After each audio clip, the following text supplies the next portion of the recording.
15장 1절로 7절의 말씀을 통해서 풍성한 열매 맺게 하소서라는 제목으로 함께 은혜의 말씀을 나누고자 합니다. 한가위 추석은 한국 고유 명절입니다. 더도 말고 덜도 말고 한가위만 같아라. 우리 조상들은 그런 용어를 가지고 있었습니다.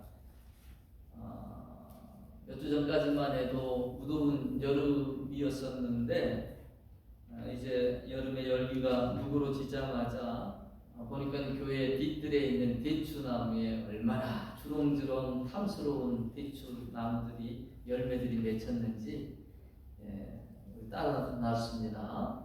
이따 필요한 만큼 챙겨갔어요.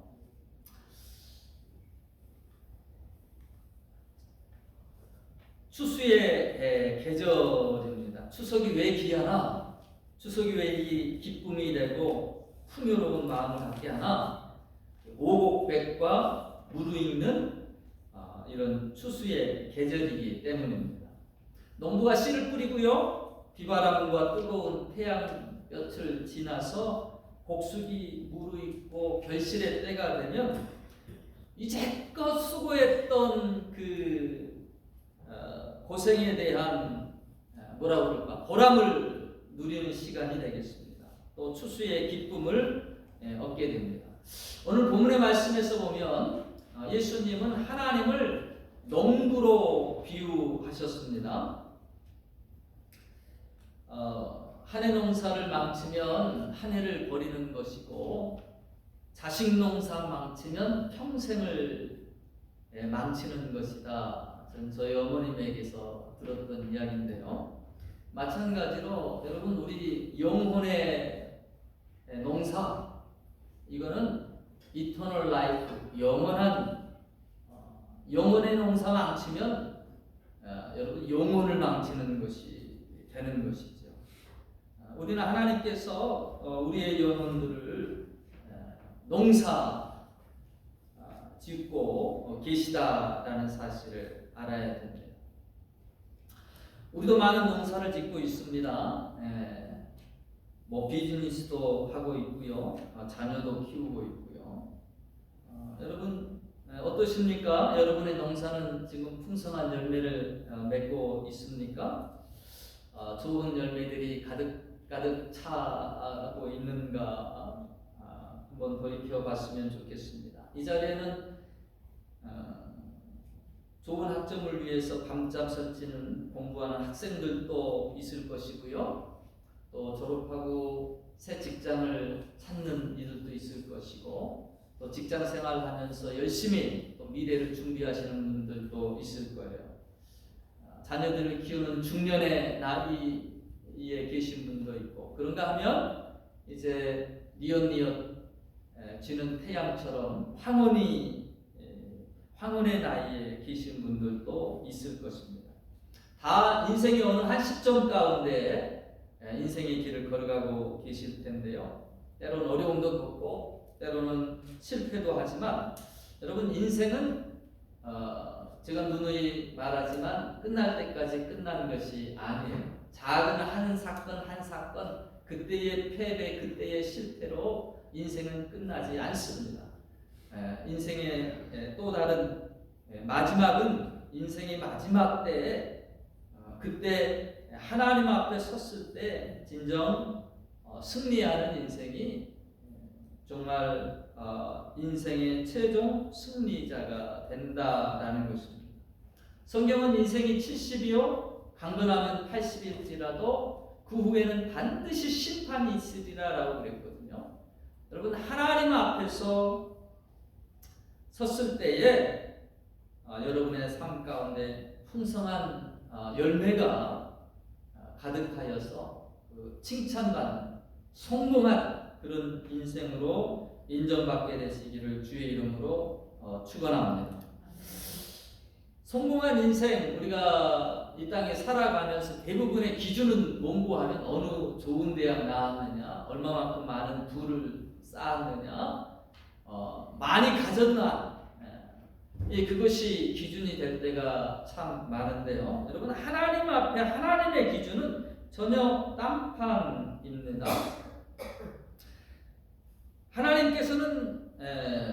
가지의 큰 열매를 보시는데요. 첫 번째 보시는 열매는 상급의 열매입니다. 얼마만큼 하나님께서 칭찬하시고 주실 상급들이 있는가, 하늘의 상급으로 채울 수 있는 그 열매들, 그것이 첫 번째가 되고요. 두 번째로는 많이 들어보지는 않았을 것 같습니다만은 두 번째에 하나님이 보시는 열매, 그건 우리 인격의 열매, 우리 성품의 열매입니다.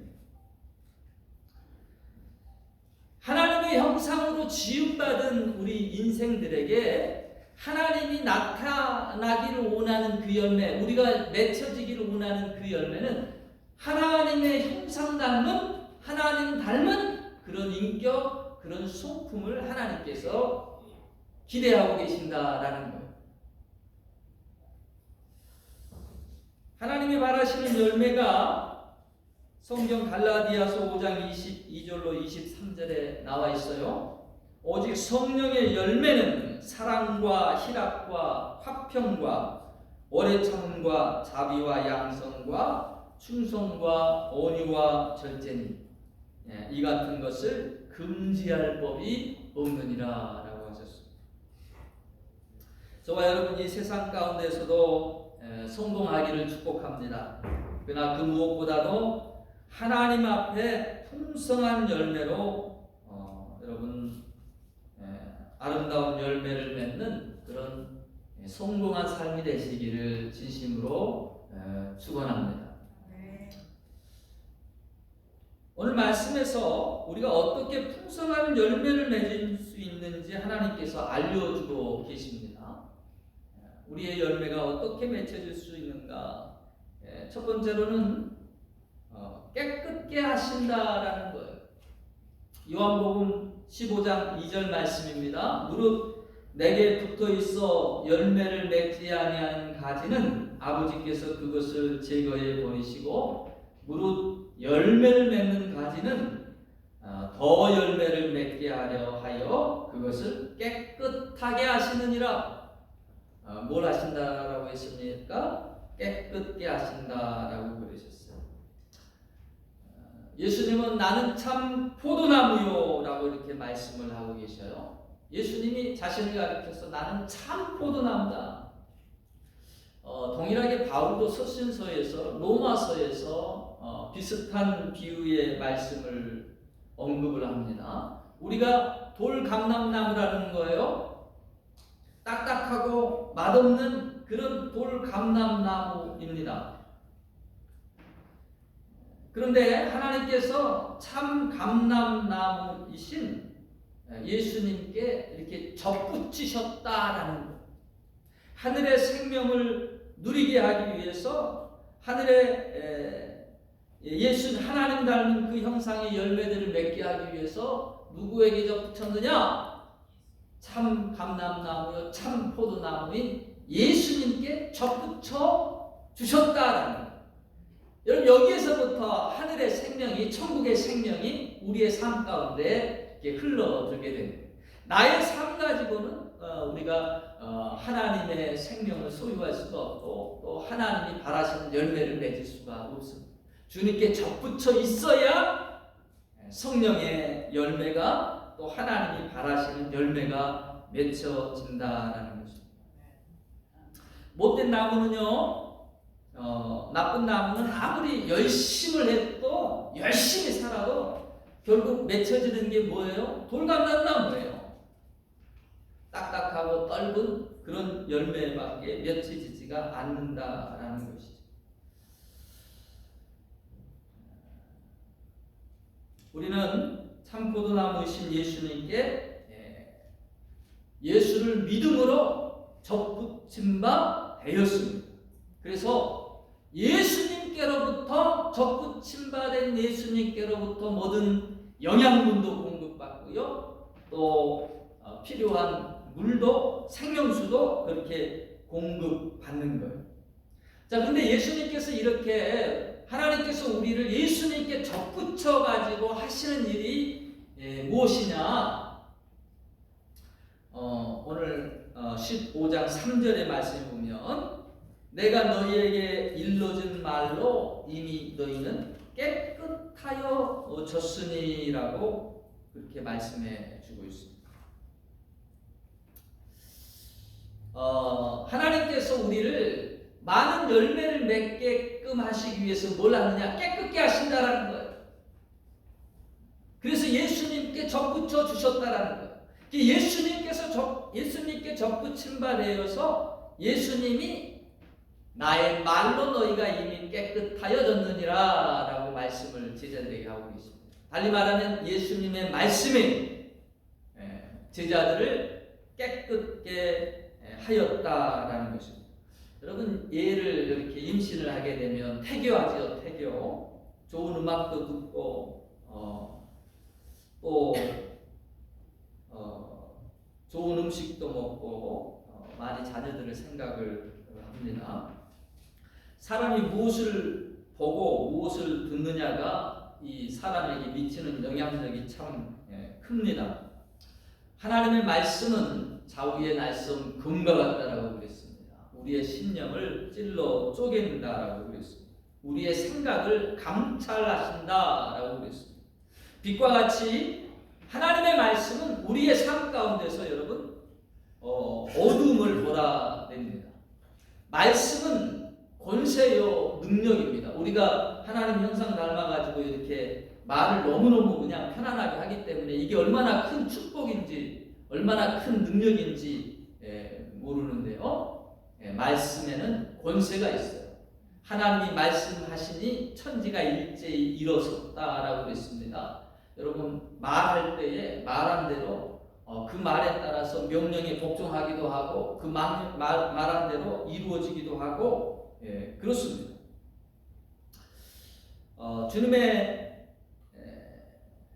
이 하나님의 말씀에 우리가 깨끗게 된다라는 거예요. 옛날에 그 연탄을 난방 재료로 썼던 때가 있어요. 그때 아무리 조심해도요. 연탄 몇 장 날르고 나면 뭐 숯곰탕이가 얼굴에도 묻고 옷에도 묻고 그렇습니다. 근데 그와 마찬가지로 내가 무엇을 가까이 하느냐에 따라서 지저분한 것이 묻고요. 근데 어둠은 어떻습니까? 깜깜하면 내가 이게 시커먼 껌둥이가 묻었는지 오물이 묻었는지 잘 모르는 거예요. 그러나 빛 가운데 나오면 지저분한 것이 보이는 것이죠. 그러니까 우리가 바깥에 나가려고 하면은 깨끗하게 씻기도 하고 화장도 하고 옷도 빨아서 그렇게 정갈하게 입기도 하는 것이죠. 하나님 앞에 우리가 선다라고 하는 것은 말씀 앞에 선다라고 하는 것은 여러분 그 말씀이 나의 허물을 보게 하고요. 나의 죄악들을 보게 하는 것. 잘못된 것을 아무리 잘못됐다라고 얘기해줘도 그것이 납득되지가 않습니다. 그러나 잘못되고 구겨진 그곳에 올바른 잣대 하나 이렇게 딱 갖다 놓으면 그가 굽어 있는 것을 아는 것처럼 캐논 하나님의 말씀이 잣대예요. 그 말씀 앞에 비추어 나 자신의 잘못된 부분들을 깨닫게 해 주신다라는 거예요.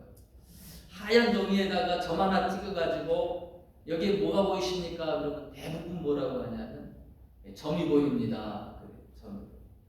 하얀 부분에 그 작은 티는 눈에 잘 띄게끔 되어 있습니다. 여러분 영성이라고 하는 걸 저는 영성을 그렇게 봅니다. 하나님 앞에서 자기 자신을 성찰할 수 있는 사람, 그것이 영성 있는 사람입니다. 그래서 자기 자신을 말씀 앞에 낱낱이 자기 자신을 바라보면서 세상의 기준이 아니라 하나님의 기준에 나 자신을 계속해서 정교하게 다듬어가고 교정해 갈 수 있는 그 사람이 바로 영성의 사람입니다. 여러분 하나님의 말씀을 가까이 하시기 바랍니다. 하나님의 말씀을 자주 들을 수 있는 복된 귀가 되시기를 바랍니다. 하나님의 말씀은요 우리의 영혼을 정결케 하고 하나님의 말씀은 우리 영혼의 양식이 되기 때문입니다. 요한복음 15장 4절에 보면 두 번째로 내 안에 거하라 라는 말씀을 주고 계셔요. 4절 말씀입니다. 내 안에 거하라 나도 너희 안에 거하리라. 가지가 포도나무에 붙어있지 않으면 스스로 열매를 맺을 수 없음같이 너희도 내 안에 있지 아니하면 그러하리라. 주님은 자꾸 내 안에 거하라라고 해요. 주님 안에 거하라. 여러분 주님 안에 거하는 것이 무엇일까요? 여러분 주님 안에 거하고 계십니까? 주님 안에 거하는 것 구체적인 설명을 오늘 동일한 본문의 말씀에서 해주고 있는데 그건 다른 것이 아니에요. 9절 말씀에 보니까 아버지께서 나를 사랑하신 것 같이 나도 너희를 사랑하였으니 나의 사랑 안에 거하라 라고 그렇게 말씀해 주고 계세요. 주님 안에 거하는 것 좀 더 구체적으로 말하면 주님의 사랑 안에 거한다. 여러분 우리가 신앙생활 하면서 어디에 거하는가, 어디에 살아가는가, 이게 참 중요합니다. 저는 우리의 신앙생활 가운데 이렇게 우리 하나님의 사랑 가운데 거하고 하나님의 사랑을 느낄 수가 있고 내가 그 사랑 안에서 하나님과 이렇게 교제할 수 있는 그런 사랑의 사람이 되시기를 축원합니다. 여러분 사람은 사랑 받을 때 또 사랑할 때 이 새로운 도파민과 같은 그런 그 호르몬이 나오기도 하고 행복감을 느끼는 거예요. 여러분 얼마나 세상이 각박합니까? 황량합니까? 우리 인생은요 하나님 닮은 하나님 닮은 그 영혼은요 여러분 사랑을 받아야 살아나게 되어 있어요. 사랑받는 사람 얼굴도 틀린다니까요.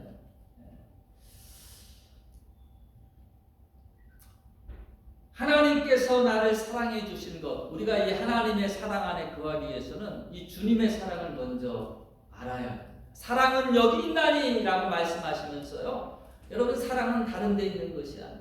하나님께서 사랑은 여기 있나니 라고 말씀하시면서 우리가 하나님을 알지도 못한 그때에 하나님께서 우리를 먼저 사랑하여 주셨다라고 하고요 자기의 생명을 그 사랑하는 이를 위하여 내어 준 바 되었다라고 말합니다. 십자가에서 도리어 모욕하고 저주하고 그렇게 핍박했던 자들을 저들이 알지 못하고 행하는 죄인이 저들의 죄를 용서하옵소서.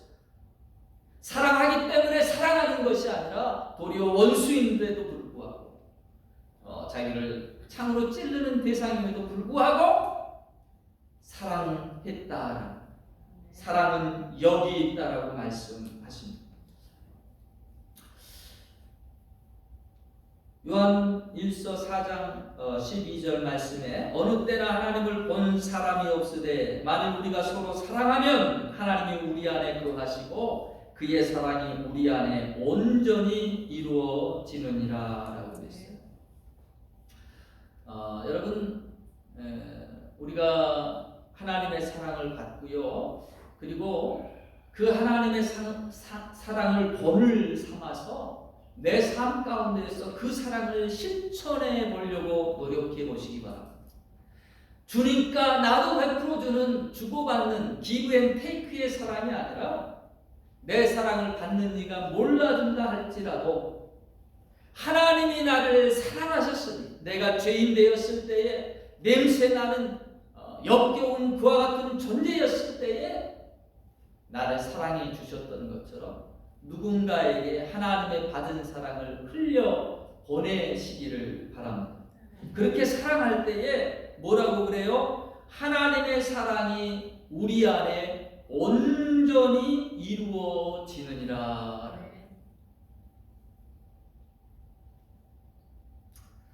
여러분 하나님은 우리를 주님의 사랑에 거하게 하시고요. 그 사랑을 공급받게 하십니다.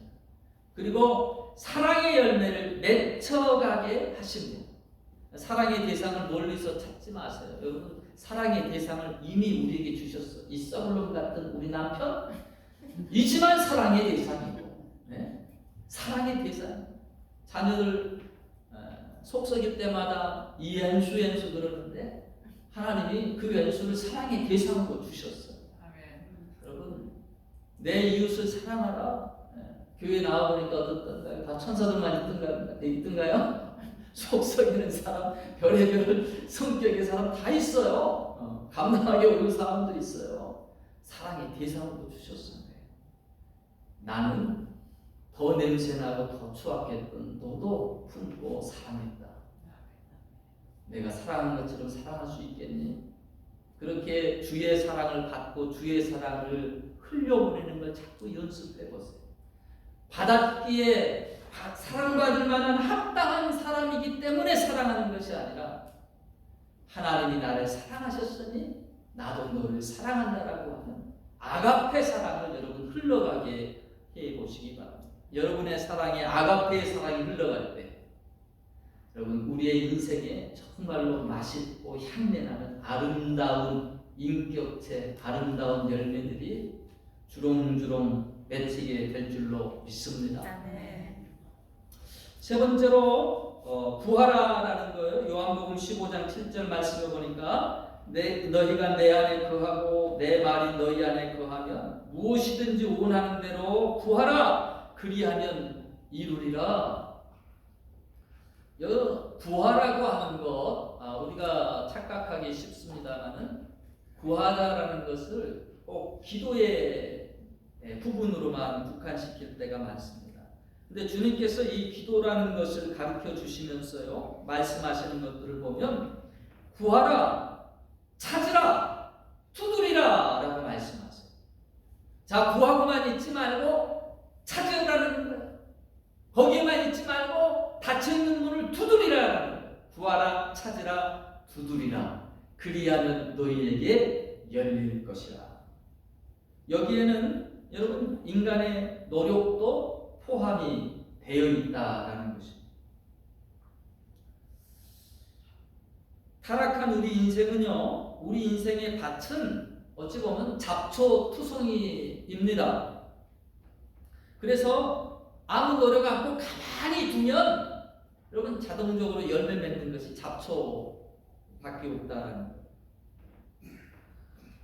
마귀는 거기에다가 얼마만큼 또 자기의 일들을 하는지요. 불평, 불만, 시기, 질투로 하나님과 사람 사이에 이간질을 하고 싸움 붙이고 그것이 아주 마귀가 좋아하는 일입니다. 그래서 싸우면 뒤에서 박수 치면서 쟤들 싸운다 그러면서 우리 마귀들이 열심히 뒤에서 웃고 있다는 거예요. 정치할 때도 보면 꼭 사실이 아닌 얘기인데도 한번 딱 던져놓으면 그 데미지가 크잖아요. 참인지 거짓인지 상관없어요. 나중에 한참 지나놓고 보면 그게 거짓인데도 이 사람들의 귀가 남의 비방하는 것 이렇게 쫓깃쫓깃 쫑긋쫑긋 그렇게 기울이게 되고 영향을 받게 된다는 것이죠. 우리는 늘 잡초를 제거할 수 있어요. 인생에서 참과 거짓이 무엇인지를 분별할 수 있어야 합니다. 주 안에 있으려는 노력도 또한 필요합니다. 여러분 주님을 떠나서는 아무것도 열매 맺지 못한다라고 단지 말라 비틀어지는 나뭇가지에 불과한 존재라고 오늘 말씀은 우리에게 일러주고 있습니다. 주님만이 나를 붙잡고 있어서는 안 되고요. 나도 주님의 손을 붙잡고 있어야 돼요.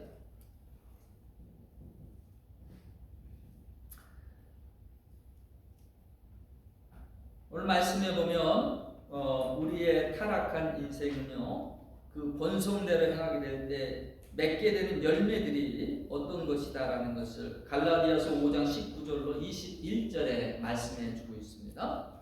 육체의 일은 분명하니 곧 음행과 더러운 것과 호색과 우상 숭배와 주술과 원수 맺는 것과 분쟁과 시기와 분냄과 당짓는 것과 분열함과 이단과 투기와 술 취함과 방탕함과 그와 같은 것들이라.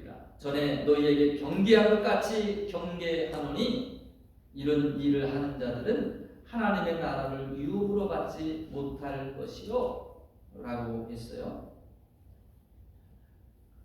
자, 이와 같은 육체의 본성, 여러분 마음대로 원하는 것 가만히 이렇게 있으면 우리의 마음대로 본성이 원하는 대로 하는 것은 바로 그와 같은 육체의 일들이라는 거예요.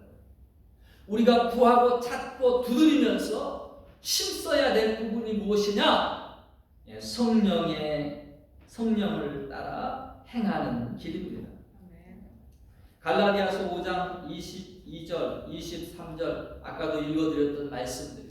우리가 맺어야 될 열매의 모습들입니다. 우리가 힘써야 될 성품에 대한 부분들입니다. 오직 성령의 열매는 사랑과 희락과 화평과 오래 참음과 자비와 양선과 충성과 오류와 절제니 이 같은 것을 금지할 법이 없느니라. 저는 이 성령의 열매 가운데 특별히 오늘 말씀 가운데 강조하고 싶은 것은 인내의 부분을 말씀드리고 싶어요. 인내의 부분. 우리가 열매를 맺는 건 사실 우리가 열매를 맺는 것은 아니라고 생각합니다. 여러분, 가지에 하나님 주님께서 말씀하신 것처럼 가지에만 붙어 있게 되면 열매를 맺는 거예요. 문제는 내가 이 온 가지에 예수 그리스도의 가지에 참포도나무이신 주님께 붙어 있는 자가 되어야 된다라는 거예요.